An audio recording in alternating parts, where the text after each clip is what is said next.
dengan di penjara, yang bakal semena-mena lagi sama driver juga mikir jadinya Pak. Kalau polisi seandainya dipecat kan Pak, atau di penjara, buat yang mau jahil-jahil ke driver lagi juga mikir jadinya kan. Dan pikiran saya salah apa gitu. Sampai dikasih bintang 1 di report aplikator. Sedangkan ini aja nabrak Alphard saya yang ganti istilahnya kan. Kamu tahu saya udah berapa lama di sini? Katanya. Enggak Pak, saya di sini dari saya lahir di sini katanya. Balik aja kamu ke kampung kamu. Kan namanya kita anak rantau Pak, digituin kan. Sedih Pak. Bisa jadi habis pemukulan itu si oknum polisi ini udah ke SPKT dulu. Bisa jadi kan, kita nggak tahu tuh. Kalau ada yang bikin laporan polisi, supir taksi online, yang nonjoknya gue, tolong lu handle ya. Saya cuman pengen minta keadilan buat rakyat kecil Pak.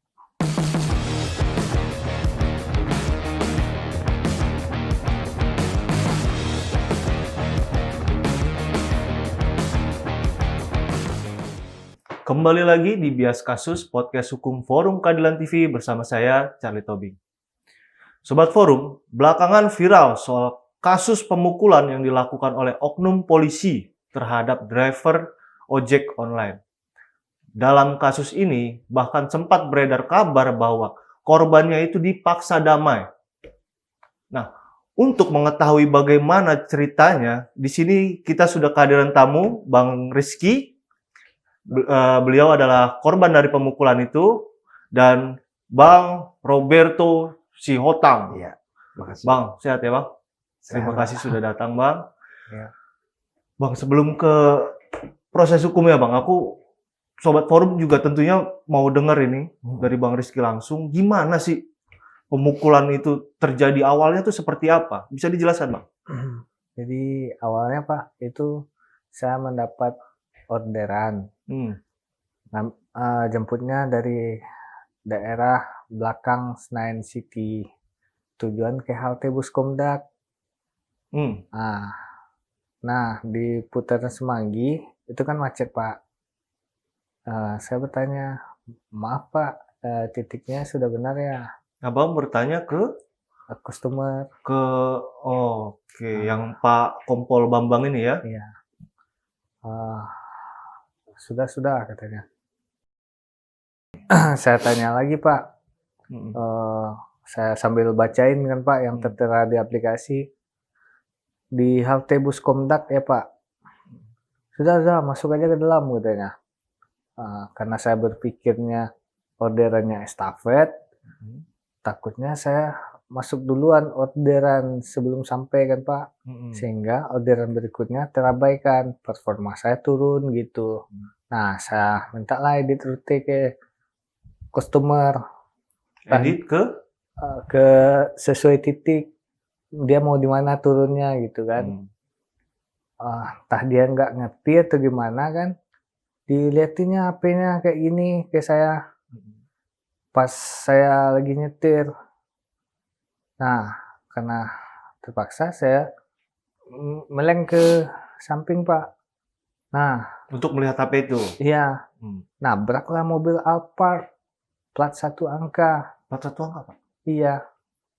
Nah, itu saya disuruh minggir kan Pak sama bapak drivernya kan, pinggir karena macet. Nah, cari tempat buat minggir. Pas di pintu masuk SCBD, sana bisa buat parkir dikit. Nah, di sana saya minta maaf ke bapak drivernya. Abang turun Bang? Abang turun, terus nyamperin Alphard yang plat 1 nomor itu? Iya. Saya turun, saya samperin bapaknya, Pak, maaf ini SIM saya, ini nomor HP saya, berapa biayanya? Kasih kabar aja Pak, saya bakal tanggung jawab, kata saya. Kepada si supir Alphard itu? Iya. Nah, lanjut, saya masuk lagi ke dalam mobil kan Pak, buat nganterin bapak ini kan, sesuai titiknya kan. Lanjut tuh, dalam perjalanan tuh, ngoceh mulu kan. Ngocehnya apa Bang? Ngocehnya, dikasih bintang 1, ntar report ke aplikator katanya. Dan pikiran saya salah apa gitu. Sampai dikasih bintang 1 di report aplikator. Sedangkan ini aja nabrak Alphard saya yang ganti istilahnya kan. Gitu kan Pak, dalam pikiran kita kan, kacau kan. Terus lanjut tuh, dia ngoceh-ngoceh mulu kan. Sampai-sampai dibilang kan, udah berapa lama kamu di Jakarta katanya. Saya bilang dari 2019 Pak. Kamu tahu saya udah berapa lama di sini katanya. Enggak Pak, saya di sini saya lahir di sini katanya. Balik aja kamu ke kampung kamu. Kan namanya kita anak rantau Pak, digituin kan. Sedih Pak. Ya udah Pak, turun kata saya kan. Saya buka lock door. Pas mau turun ditonjoknya kita Pak. Pas ngoceh-ngoceh itu, ada nggak abang nyautin dia atau ngebales dia gitu bang? Kalau yang kedengaran sama saya jawab Pak, yang kayak tadi itu Pak. Udah berapa lama di sini? Saya jawab Pak, dari 2019 Pak, kata saya. Itu aja yang abang jawab. Terus kamu tahu nggak saya di sini udah berapa lama? Nggak tahu Pak. Saya dari lahir di sini. Saya lahir di sini, katanya. Gitu Pak. Dia itu turun pas di tujuannya atau sebelum sampai abang turunin gitu bang? Sebelum sampai tujuan Pak. Sebelum sampai tujuan? Iya. Di mana itu bang waktu itu? Di pas masuk Polda, pas pintu masuk samping Polda itu Pak, itu kan karena macet tuh Pak, sore. Saya putar balik. Nah, di sana baru saya turunin Pak, takut mengganggu orang lalu lalang lainnya gitu. Jadi abang turunin di situ. Iya, karena macet. Pas waktu pemukulan itu kan abang sempat, gue laporin lo kan, sampai kayak gitu kan bang. Iya Pak. Nah, apa yang abang iniin waktu itu? Apa abis dari situ langsung lapor atau seperti apa? Enggak Pak, habis itu saya nenangin diri dulu Pak. Di depan Telkom kan ada jualan kopi Starling itu Pak. Starbucks keliling itu maksudnya? Iya. Saya minum kopi dulu Pak, nenangin diri. Ngerokok dulu 2 batang. Gitu Pak.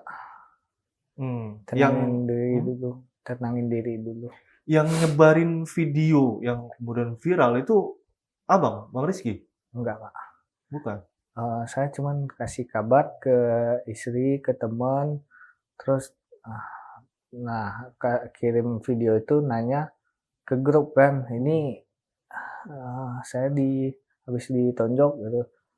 Terus teman di grup nyaranin kan, ya udah lapor cepat ke kantor polisi katanya, gitu Pak. Akhirnya abang lapor? Iya, akhirnya masuk ke dalam Polda Metro Jaya.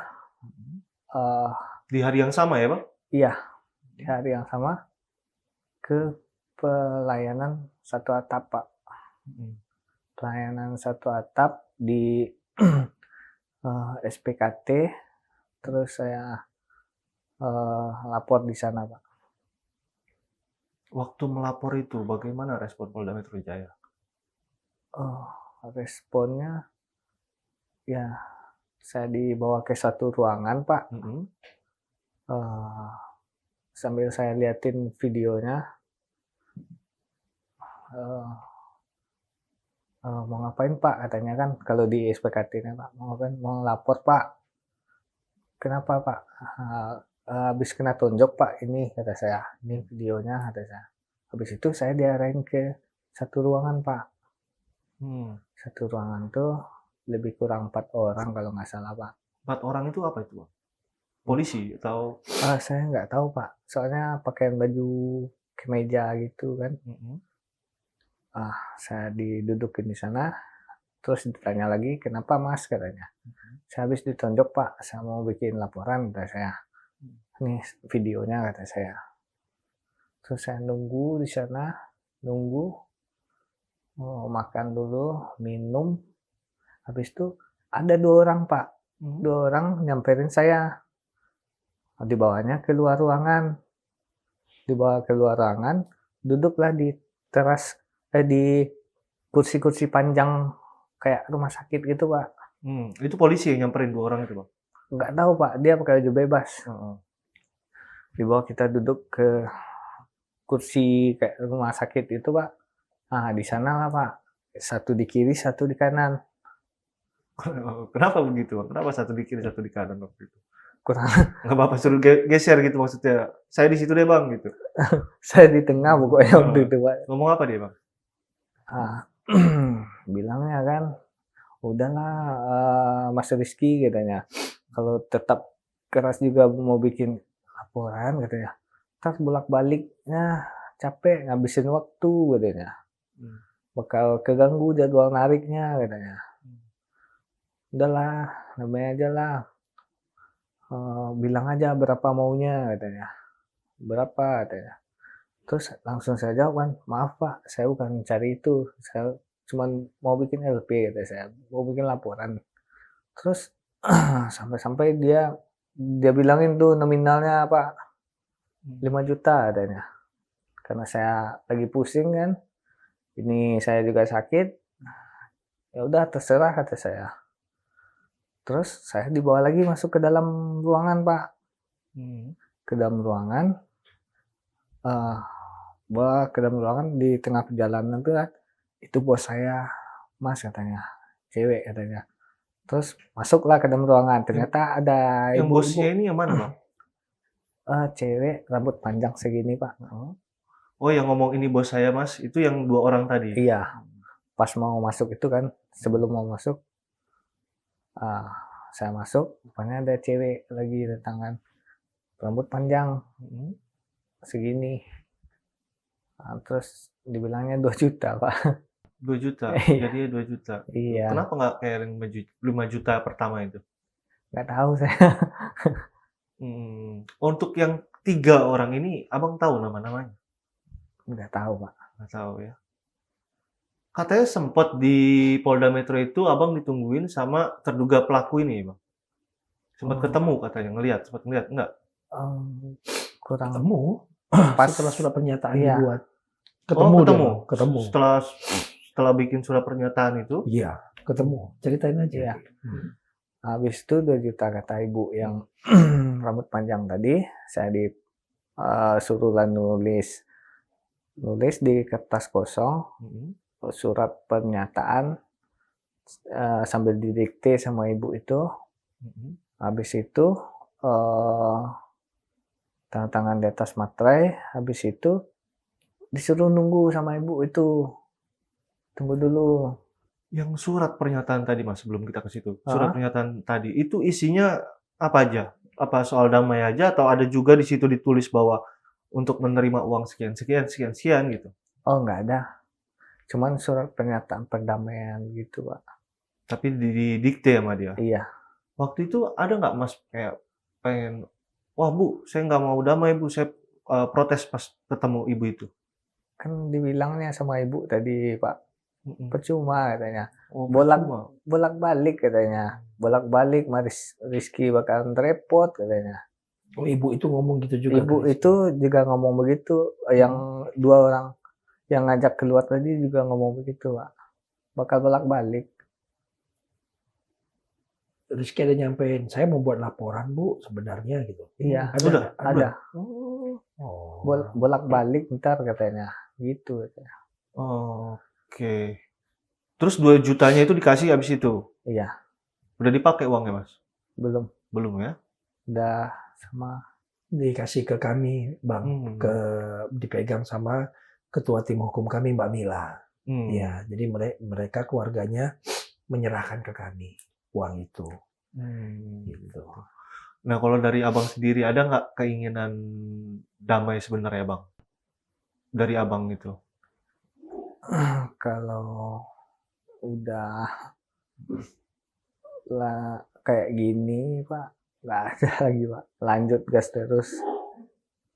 Kenapa kayak gitu, Bang? Udah, ya lanjut terus aja, Pak, sesuai proses hukum. Apa abang merasa wah tersakiti? Iya, Bagaimana gitu? iya Pak. Orang kampung katanya juga sampai heboh juga katanya kampung abang. Tahu Pak Di semuanya. Padang Pak. ya bang? Iya Pak. Gimana respon orang-orang sana? Ya WA-WA-in Pak, viral sekarang ini. Malu, pasti malu Pak. Akibat kejadian ini, katanya ini abang ini sampai nggak narik udah beberapa hari, betul ya bang? Iya. Abang ini memang sehari narik berapa sih bang? Keuntungan yang abang dapat itu? Ya paling bersih 300 Pak. Bersihnya 300. Iya. Itu apa aja? Apakah itu murni dari hasil narik aja atau ada di luar itu? Murni dari narik aja Pak. Ada apa maksudnya dari bonusnya atau insentif gitu? Oh iya, bonus sama bonus. Jadi 300 itu udah termasuk bonus. Iya. Selain narik driver online ini, abang kerja apa lagi? Cuman driver online Pak. Terus kalau nggak narik ini gimana abang nanti? Iya. Pinjol Pak. Pinjol jadi. Untuk nutupin angsuran mobil. Iya. Dan juga kebutuhan sehari-hari ya bang. Iya. Yang Alphard tadi ada nelfon apa nggak? Pada saat habis 1 hari kejadian itu Pak, itu kan saya ditelepon bapak yang Alphard itu Pak. Terus yang dari ibu Pak Bambang ini WA juga sama saya kan, suruh take down video katanya. Saya balas, Bu maaf Bu, ini Bapak Alphardnya juga habis nelfon saya nih Bu, saya lagi pusing kata saya. Maksud abang calon istrinya ini ya bang? Iya. Maaf Bu, saya lagi pusing juga, orang Alphard juga nelfon saya nih Bu. Terus kata ibunya, ya udah abang ngurusin take down, saya ngurusin Alphard, gitu Pak. Sekarang nggak ada lagi yang dari Alphard? Nggak ada Pak. Nah itu kan tadi dari istrinya bang. Kalau dari calon istrinya maksud saya kan. Kalau dari kompol Bambangnya sendiri ada nggak? Nggak pas ada. kejadian ini? Nggak ada sampai sekarang nggak ada. Nggak ada. Nggak ada dia. Bang, gimana bang melihat kasus ini bang? Ya, kalau saya lihat ini sebenarnya unik bang. Perkaranya kalau boleh saya bilang perkara simpel. Sudah ada bukti pemukulan, lalu kemudian visumnya pun juga kita belum tahu hasilnya, tapi sudah dipegang oleh penyidik. Oh belum tahu hasil udah penyidik? Sudah dipegang oleh penyidik. Tapi saya yakin lah kemarin juga dokternya waktu pas periksa Rizky kan dia bilang ya ada memar tapi nggak begitu signifikan kata dia. Gitu. Nah yang jelas pertama kali hari Jumat itu saya dihubungi oleh teman saya, namanya Bang Johan. Ini rekan pengacara juga. Bang Johan itulah yang pertama komunikasi sama beliau. Karena video ini udah lumayan banyak lah di TikTok pada waktu itu. Saya nggak tahu karena saya memang nggak punya akun TikTok. Nah teman ngasih tahu, Bang mau bantuin nggak? Ini ada supir taksi online Bang, digebukin, dipukul Bang. Saya waktu itu lagi main bulu tangkis tuh. Saya bilang, "Tar dulu Bang ya." Jadi dikirim videonya. Pas dikirim, ya udah Bang, ini udah ada bukti. Ayo kita bantu gitu kan ya. Nah, hari Jumat minggu kemarin berarti Bang. Minggu kemarin. Tanggal 1 November berarti ya. Nah, ketemulah saya sama Rizky. Nah, persis tadi yang seperti Abang ceritakan, kurang lebih sama. Saya tanya juga sama dia, siapa yang buat surat pernyataan itu?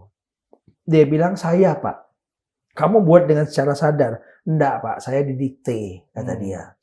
Terus, jadi nggak laporan polisinya di Polda Metro? Enggak Pak. Saya malah ditransfer uang 2 juta Pak, kata dia. Yang mana saya awalnya dijanjiin 5 juta. Kamu memang mau uangnya? Enggak Pak, saya mau bikin LP, kata dia. Saya itu sampai gemetar Pak waktu pas dipukul itu. Iya. Iya. Sampai gemetar saya Pak. Tadi, lama saya kata. yang abang bilang nenangin diri itu tadi? Iya, itu.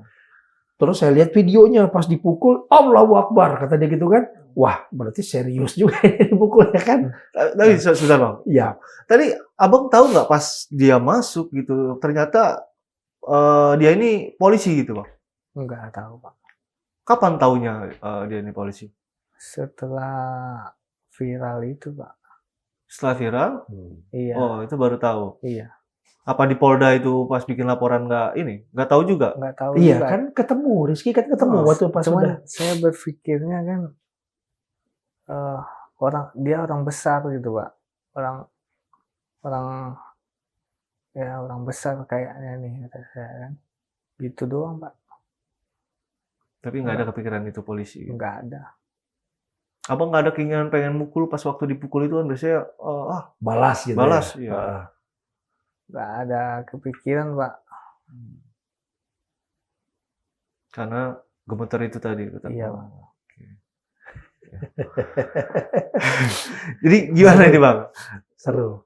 Nah, jadi saya lanjut ya Bang ya. Ya. Waktu pas dia ketemu sama saya, sama beberapa tim kuasa hukum itu, saya tanya lah, seperti yang Abang tanya itu, 11-12 lah, hampir sama.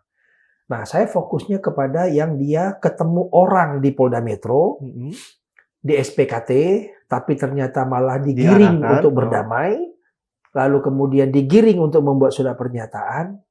Saya bilang, kamu buat surat pernyataan itu seatas keikhlasan di sini? Enggak Pak, saya juga nggak tahu isinya apa. Ya sudah, kalau memang mau seperti itu, kamu buat lagi surat pernyataan, saya bilang.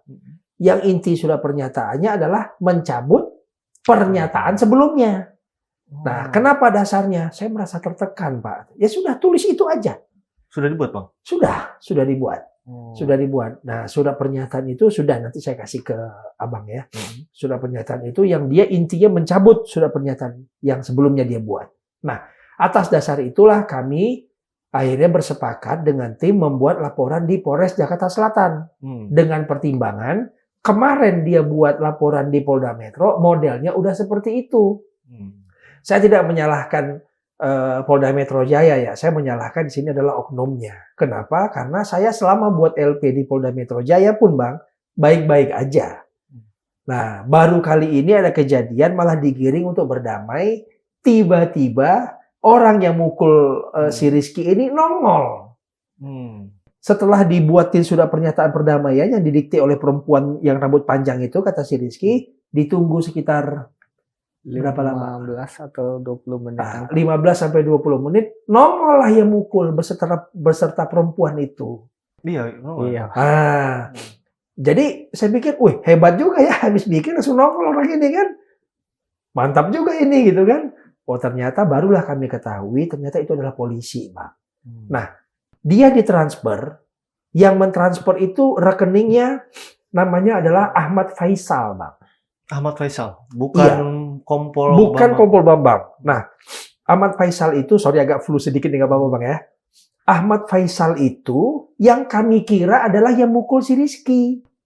Kan normalnya gini Bang, saya pukul Abang nih. Nah, kita damai segala macam, saya dong yang transfer. Dari rekening saya ke rekening Abang. Benar nggak? Nah, ini enggak. Yang transfer Ahmad Faisal. Jadi di benak kami, yang mukul adalah Ahmad Faisal.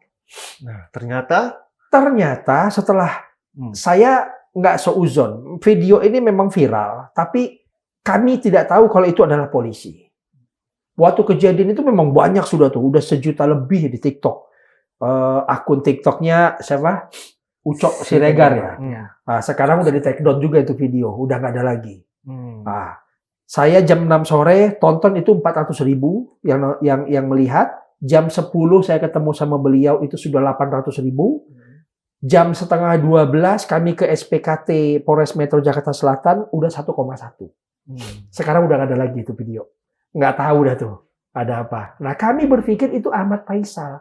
Barulah di hari Minggu ada statement apa hari Senin ya dari Kasih Humas Polres Metro, Bu Nurma. Nah mengatakan bahwa itu adalah personil dari Polda Maluku. Gitu. Terus si Ahmad Faisal ini siapa Bang? Saya tidak tahu.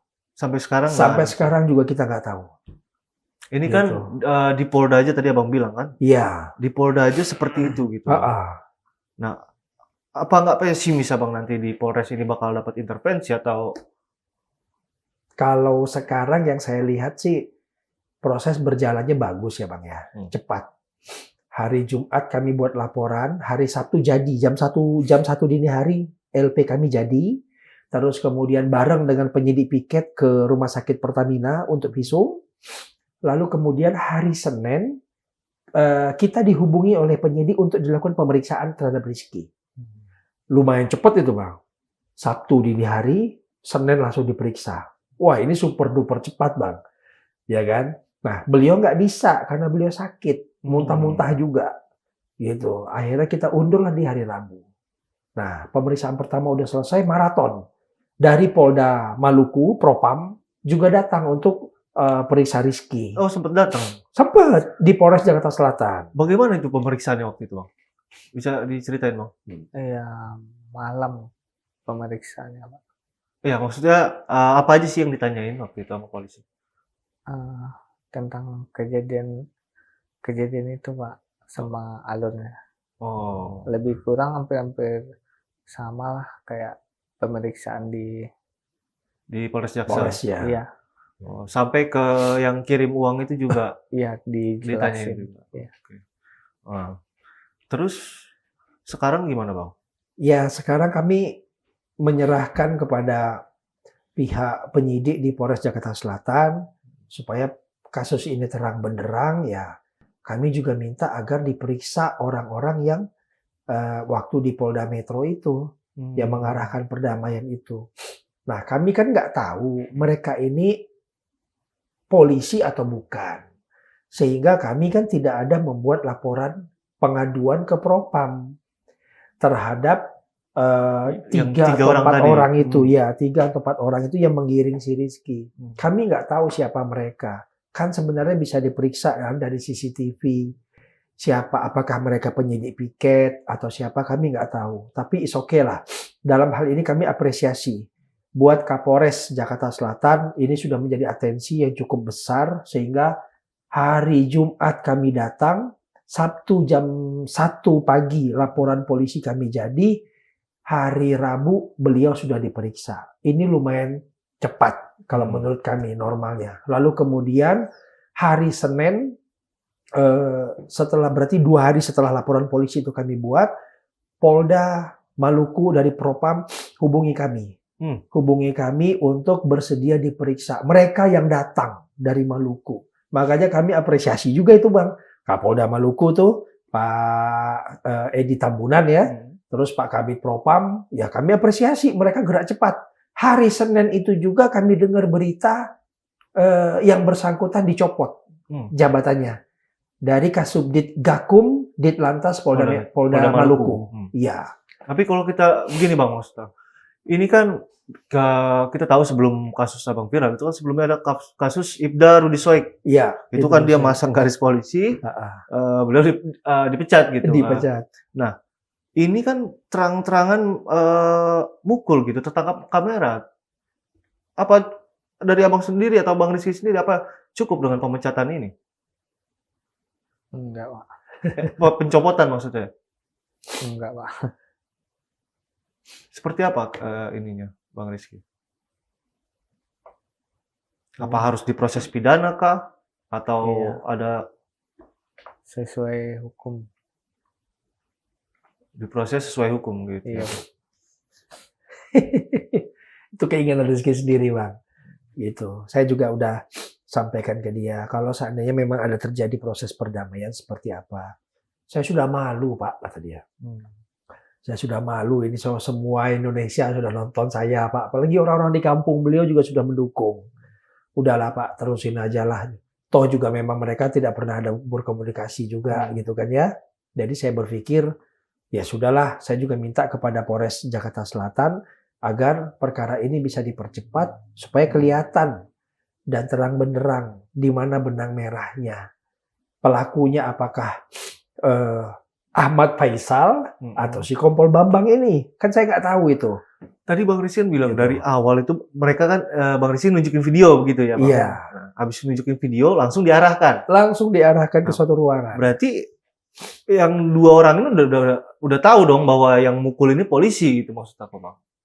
Kalau dari cerita beliau, kan tujuannya dia kan memang halte bus Komdak di depan persis Polda Metro. Tapi kan dia pengennya masuk ke dalam. Nah, itulah yang menurut Rizky kalau memang mau masuk ke dalam, titiknya harus dirubah. Nah, mungkin tadi dia nggak tahu atau apa, itu yang tadi Rizky bilangnya sodor nih, lu rubah sendiri gitu kan, yang dia nyodorin handphone. Nah, si Rizky meleng ke belakang, nabraklah mobil Alfa. Enggak, maksud aku pas dia datang mau bikin laporan ini, ya Bang, Abang nunjukin ke polisi bahwa saya dipukul. Iya, tunjukin video. Tunjukin video. Nah, ini kan mereka langsung tahu, maksud aku, polisi kan langsung tahu bahwa pelaku pemukulan itu oknum polisi begitu kan? Bisa jadi habis pemukulan itu si oknum polisi ini udah ke SPKT dulu. Bisa jadi kan kita nggak tahu tuh. Kalau ada yang bikin laporan polisi, supir taksi online, yang nonjoknya gue, tolong lu handle ya. Bisa jadi.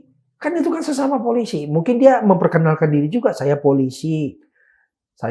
Baru saya ketahui nih Bang ya, dia Akpol. Ya kan ya. Mungkin karena dia cerita seperti itu, ya anak buah itu, ya Dan, siap Dan. Nah, akhirnya diarahin lah dia ke dalam satu ruangan. Kemungkinan Bang ya, saya tidak tahu Tapi yang jelas 4 orang itu atau 3 orang itu harus diperiksa begitu ya Bang? Kalau menurut saya, untuk perkara ini supaya bisa terang benderang ya harus. Saya juga nggak tahu. Tapi kan saya yakin penyidik ada CCTV-nya di SPKT. Tapi Bang, bukannya polisi itu memang diharuskan itu untuk menyarankan restoratif justice maksudnya begitu? Restoratif justice kalau sudah diperiksa. Restoratif justice itu kalau LP sudah diterima. Mekanisme restoratif justice adalah mekanisme yang orang sudah ditetapkan sebagai tersangka, barulah itu dilakukan restoratif justice, Bang. Itu pun harus bersurat terlebih dahulu. Kalau yang Abang maksud itu mungkin tidak restoratif justice, mungkin mediasi.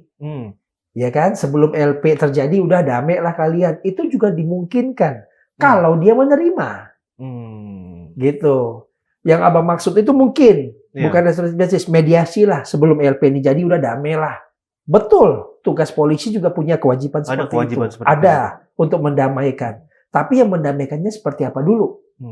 Nah, kalau yang mendamaikannya modelnya tertekan seperti itu dan dia sebenarnya memang nggak terima, ya itu bukan perdamaian menurut saya. Bukan gitu. Iya. Gitu. Makanya kami membuat laporan polisi di Polres Jakarta Selatan. Beliau sudah diperiksa keterangannya. Ya kami terima kasih juga. Nah, yang uniknya lagi, Bang. Kemarin saya dapat info, ternyata terlapor itu udah diperiksa. Di Polres Jakarta Selatan. Oh, sudah diperiksa di Polres. Kami kan bikin LP hari Sabtu.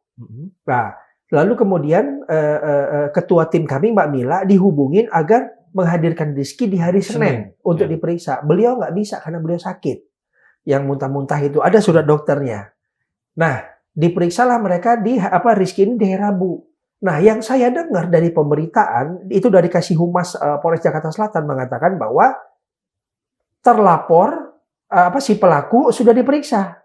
Nah, pertanyaan saya, ini normalnya kita, saya sebagai lawyer ya Bang ya, orang pada saat membuat laporan polisi, korban dulu yang diperiksa. Saksi korban, pelapor, lalu kemudian ada alat-alat bukti yang perlu diserahkan, baru habis itu terlapor. Nah ini menarik nih Bang, yang diperiksa dia dulu. Sementara laporan polisi kami nggak tulis namanya dia, karena kami nggak kenal. Saya tulis di laporan itu adalah berdasarkan hasil konsultasi dengan penyidik dalam lidik, dalam penyelidikan. Jadi kita nggak tahu, memang kita nggak tahu itu orangnya siapa. Bahkan yang saya bilang ada itu awalnya saya kira Ahmad Faisal. Karena yang transfer ke dia Ahmad Faisal, Bang. Gitu. Nah, ini kok tiba-tiba si Kompol Bambangnya udah diperiksa duluan. Saya dapat infonya dari Kasih Humasnya. Kapan pemeriksaan itu dilakukan? Yang jelasnya sebelum beliau. Ya, karena beliau hari Rabu, kemungkinan entah Selasa, entah Senin. Entah Minggu. Karena apa? Karena si Kasih Humasnya, Bu Nurma itu sampaikan bahwa si pelaku sudah diperiksa duluan beserta yang perempuan itu. Kita nggak tahu itu entah istri atau bukan. Nah, menjadi herannya saya, bagaimana mungkin bisa dia diperiksa duluan, sementara si Rizky sebagai korban belum diperiksa. Sementara terlapor kami nulisnya adalah dalam penyelidikan. Tapi gitu. dari di Polres Jakarta Selatan sendiri belum ada kayak model di Polda Metro Jaya gitu mengarahkan untuk mediasi gitu, Bang. Kalau secara lisan sih mereka ada. Ya saya kembali lagi kepada Rizky. Rizky apakah memang mau berdamai atau tidak? Kami ini kan penasihat hukum kan hanya bisa mengasih gambaran kepada Rizky. Seperti ini loh kalau mau damai. Kalau enggak seperti ini loh. Bolak-balik. Betul kata penyidik yang di Polda Metro, bolak-balik diperiksa segala macam. Ya si Rizky-nya bilang, saya enggak terima Pak.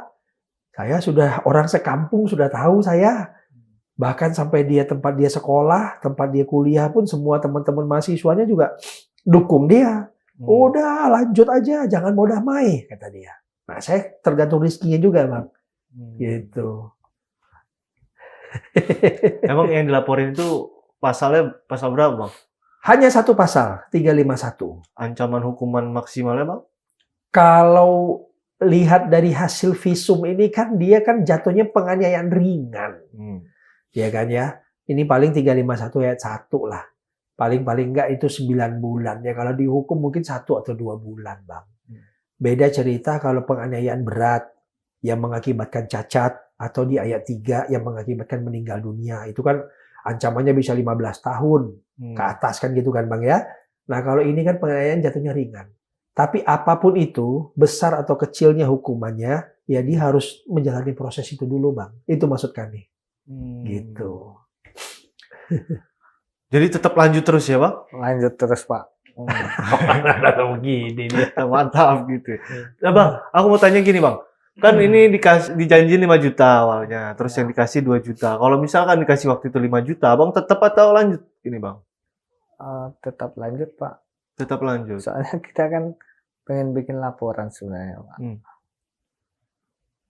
Bukan nyari itu. Bukan nyari ganti rugi Iya. gitu ya, tapi memang benar-benar Bikin laporan. Nah, terus nanti kan ini bakalan nih Bang, yang Abang bilang tadi Iya. dan polisi bilang tadi gitu. Ini bahkan ada bolak-balik. Iya. Gitu. Artinya Abang kan harus nggak narik gitu. Nah, sementara mohon maaf, Abang sendiri tadi bilang harus pinjol gitu. Iya. Nah, itu bakal Abang ini terus lakuin ke depan atau seperti apa nanti? Dicari sela-selanya aja Pak. Kan narik kan bisa malam gitu kan. Iya. Mobil masih nyicil? Masih Pak. Masih berapa lama nyicil? Berapa lama sih? 3 tahunan lagi. 3 tahun aja. Sebulannya 36 Pak. 3.600.000. Iya. Gini Bang, dari Grab-nya itu Gokar. sorry. Gokar. Dari Gokarnya itu gimana Bang? Terkait kasus ini, apa ada memberikan statement atau apa Bang? Cuman saya di-support doang atas kasus ini Pak. Oh, disupport sama Gokarnya? Iya. Oh, siap. Mendukung lah ya mereka ya. Iya Pak. Apa sih Bang, Abang tuh pengen akhirnya itu seperti apa kasus ini Bang? Ya. Apakah dengan penjara atau dengan proses pidana aja? Ya mungkin kalau dengan di penjara yang bakal semena-mena lagi sama driver juga mikir jadinya Pak. Kalau polisi seandainya dipecat kan Pak, atau di penjara buat yang mau jahil-jahil ke driver lagi juga mikir jadinya kan. Jadi contoh lah buat masyarakat umum Pak. Jadi itu tujuannya supaya nggak ada yang nggak ada korban lagi lah para driver online. Emang banyak yang lainnya. suka meremehkan, mohon maaf ya Bang, driver ini. Sehari-hari yang Abang temuin gimana? Kalau cerita banyak Bang. Saya juga dulu driver online Bang. Oh, sempat juga Bang. 2017 saya sempat itu Gokar. Ada juga dulu namanya Uber. Memang kelemahannya adalah di saat ada kejadian seperti ini yang diukur oleh Gokar atau aplikator lah kita katakan. Aplikator itu adalah performa. Jadi kalau penumpang kasih bintang 1, penumpang lapor kepada aplikator, kasihan drivernya. Nah, itu yang sering terjadi. Nah, apa dampaknya Bang kalau itu? Kalau sudah bicara performa, misalnya nih bintang dia 5, tiba-tiba bintangnya berubah jadi 4,9, 4,8. Di saat ada orderan masuk, Ini yang sepengetahuan saya Bang ya, pasti yang lebih diutamakan yang 5 Bang. Oh gitu. Yang lebih dulu mendapat prioritas. Sehingga dia dapat dalam tanda petik, dapat orderan yang ampas-ampasnya doang istilahnya Bang. Itu berpengaruh loh Bang kepada kinerja. Terus yang kedua, kalau menurut pendapat saya, ke depan kalau bisa setiap aplikator, meskipun mereka ini kan mitra jatuhnya Bang, bukan karyawan ya. Ya difasilitasi lah setidaknya ada kamera di di mobil dashcam-nya itu kan. Nah, paling tidak itu buat bukti kalau seandainya mereka dapat intimidasi. Itu kamera siapa yang abang pakai itu? Handphonenya sendiri. Oh, di ini. Jadi karena dia gelagatnya orang ini emang udah nggak bener, dilihatnya agak membahayakan dirinya, dia pencet rekaman, ditaruhnya tuh di handphone, di dashboardnya. Itu kan rekamannya cuma 30 detik. Oh, iya, gitu. iya. Karena dia mau jaga-jaganya di awalnya, beneran kejadian. Ditonjok beneran. Gitu. Makanya dia bilang ini ada rekaman loh. Jadi dia langsung dipencetnya tuh rekam. Gitu. Mungkin karena udah kudung emosi dia nggak ngelihat orang itu ngerekam, langsung dihajarnya itu. Terkait aplikasi tadi Bang, itu berapa yang abang dapat dari Senayan terus kemudian ke Komdak itu? Bang? Iya. Itu yang dapat ke sayanya 24.000 Pak. Tapi kan itu saya cancel operator. Cancel operator maksudnya? Cancel by system. Jadi uangnya nggak masuk ke saya. nggak masuk. Iya. Oh berarti nggak bayar dong? Gratis. Gratis. Apa tujuan kamu itu Ki? Meng-cancel itu? Ya biar dia nggak ngasih bintang jelek dan laporan macam-macam gitu Pak. Oh, Biar selain melindungi diri saya, melindungi aplikasi saya aja. Selain yang dibilang abang tadi, katanya bonus juga pengaruh ya? Iya Pak, kalau performa hancur, bonus nggak dapat. Per sesi Pak, bonus sore misalnya, bonus pagi. Kalau pas sore nggak dapat bonus sorenya gitu. Berapa bonusnya ini per sesi itu Bang? Jadi sehari 2 kali kan maksudnya? Iya. Itu tergantung penyelesaian Pak. Kalau yang sekarang skemanya sore 13 trip 80.000. Ambil lagi 1 trip 14, tambah lagi 5.000, 85.000 gitu Pak.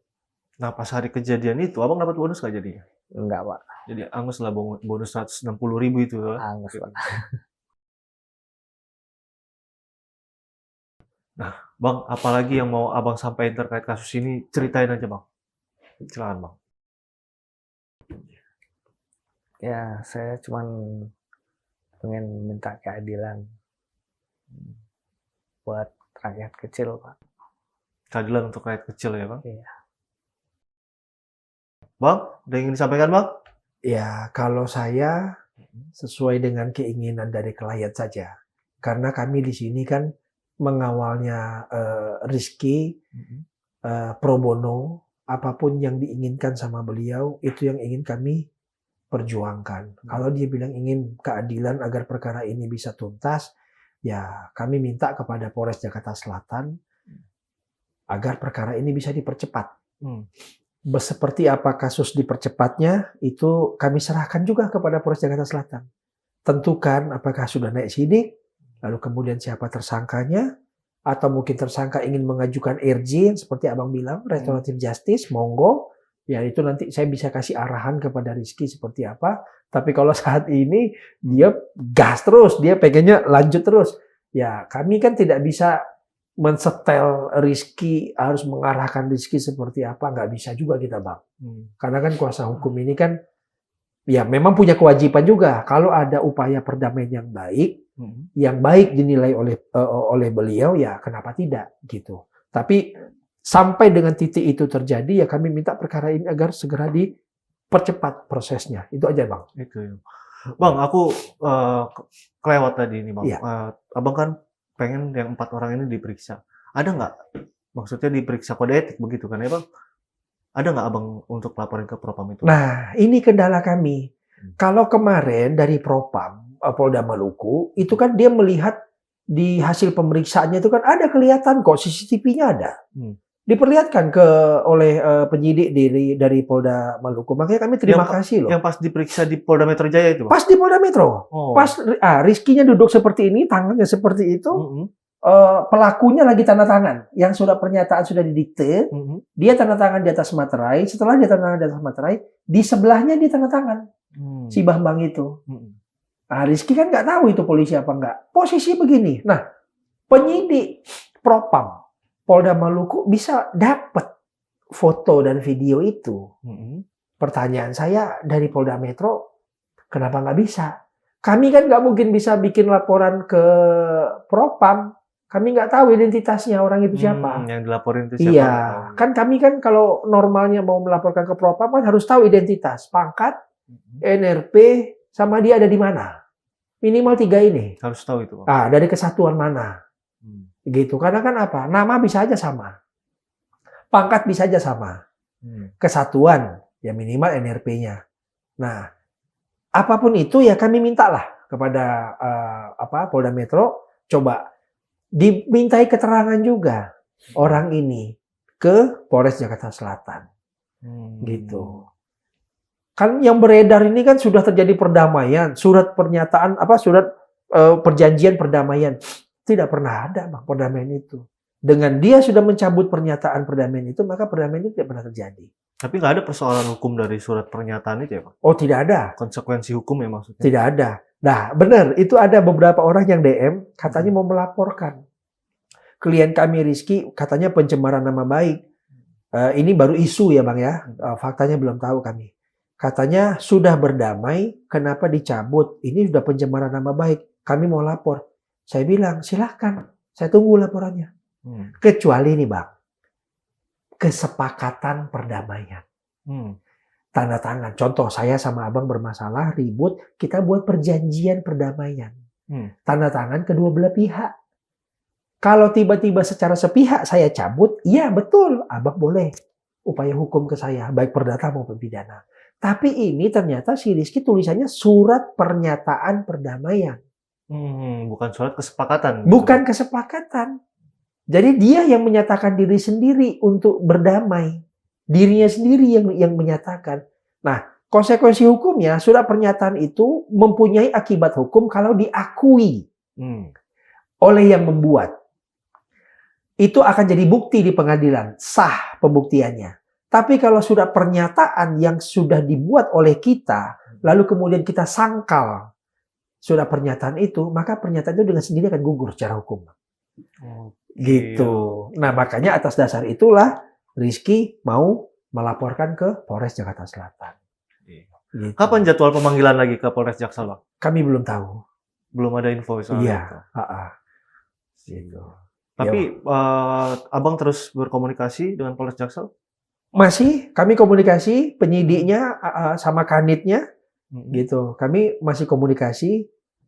Lebih lanjut, katanya kalau nanti memang barang ini naik ke penyidikan, handphonenya dia yang merekam itu katanya mau disita. Ya monggo.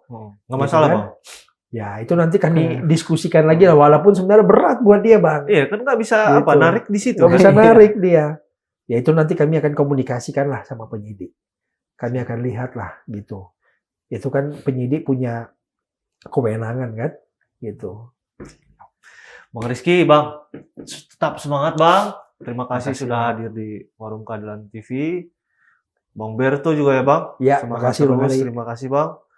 Sobat Forum, itu tadi perbincangan kita dengan korban pemukulan dari oknum polisi. Semoga podcast ini bisa menjadi pembelajaran. Sampai jumpa di podcast Bias Kasus berikutnya. Salam.